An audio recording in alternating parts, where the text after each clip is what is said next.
Welcome to permafoodforest.com. We are now at the medicinal herb garden and I'm going to take you for a small tour, so come with me.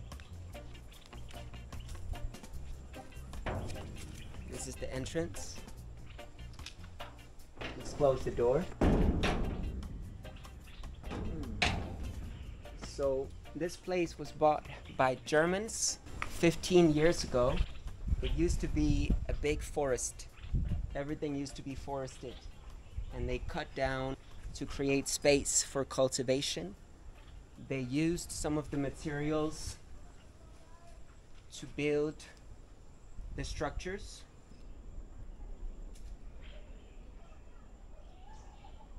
You see that the roof has been built with palm trunks.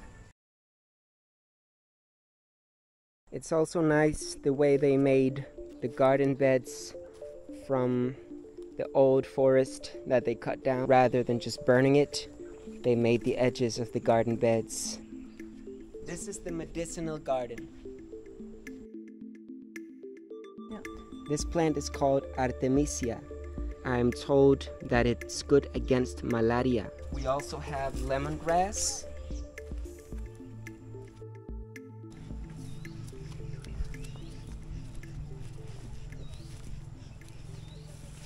This is neem.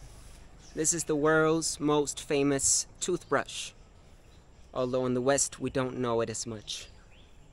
But you can actually break off one of these. This is not fresh, so I'm not gonna brush my teeth with it right now. But I'll show you another one later on the tour that I use to clean my teeth. Now, here's a moringa. So the moringa has pods in which you have the moringa seeds that you can then plant later on. I'm gonna keep these and plant them somewhere. They also grow the leaves of the moringa and they have a whole world of health benefits. I like to make them into powder and drink them in the morning with my tea or my coffee. And the way we make it is in this solar dryer.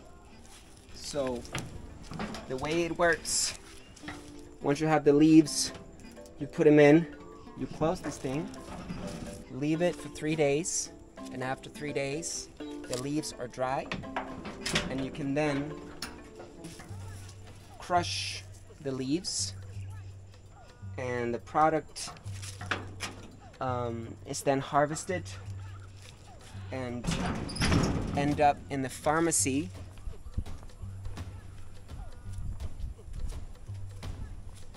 Is where they make all of their own medicine. This is fish powder and it's used as a fertilizer. It's a really good nitrogen-rich fertilizer that you can spread around the plant, and it feeds the soil with nitrogen. So they also made their own hot water system with a solar panel. It doesn't look like a purchased solar panel. It looks homemade. And the water then runs in pipes and is heated all day by the sun. The hot water then runs into this barrel. Fill up a bucket if we want a hot shower, and then we mix it with the cold water and we bring it to the shower, which is over here. On the way to the shower, we pass by the well. And here is the shower. We get a bucket. I bring my soap, or you can use this shower gel, and we take a shower in nature. Only the birds can see you. I will show you the kitchen.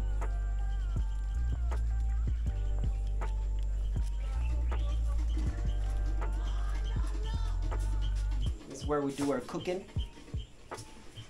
We just made some, today we made some jebuyap, and it's delicious.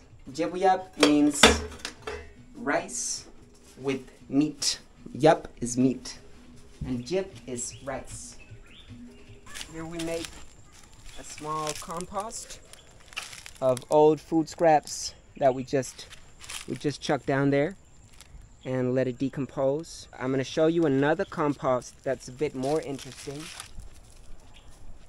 Now we go to the big office. The big office is what we call, it's another name for the outside bathroom. And it's not just a bathroom, but it's a natural compost toilet. And I'm going to show you how it works.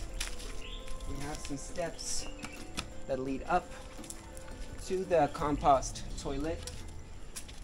And this place, it's got one hole for pee-pee, a middle section for poo-poo, and whenever you use the middle section, you have this powder that you gotta chuck in first.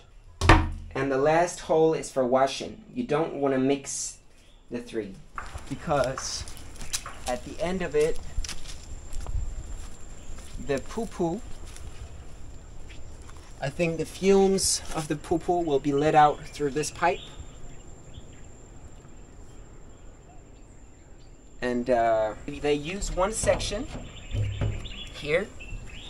This is where the poo-poo and the powder mix lands. And they fill up one section.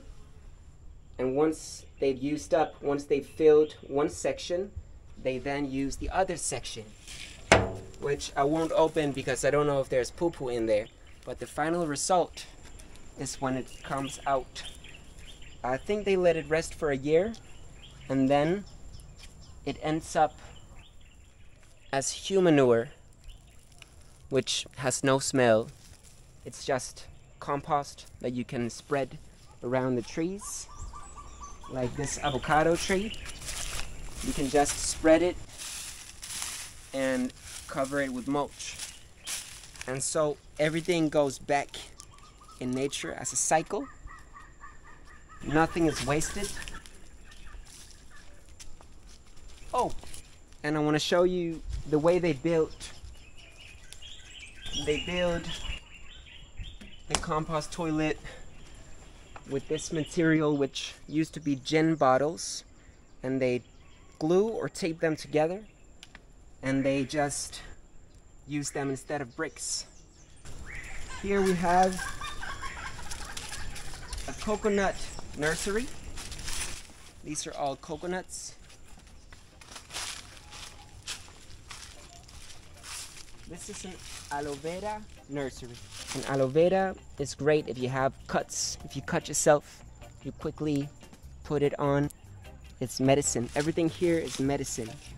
This is important because this lists all of the medicinal tropical plants. And we're not growing all of them, but we are growing many of them. This whole project is dedicated to making your own medicine with nature, and that we don't need a commercial culture, a world where you have to buy everything. But the ancient wisdom that I find here in Senegal is that everything is in the trees and everything is in the plants. So there is a way to live with nature and get everything you need from nature in a way that you give back to nature, so that the constant cycle will never end. And that's permaculture, permanence and culture. It's a permanent system that supports human existence. And that's all I'm going to say today.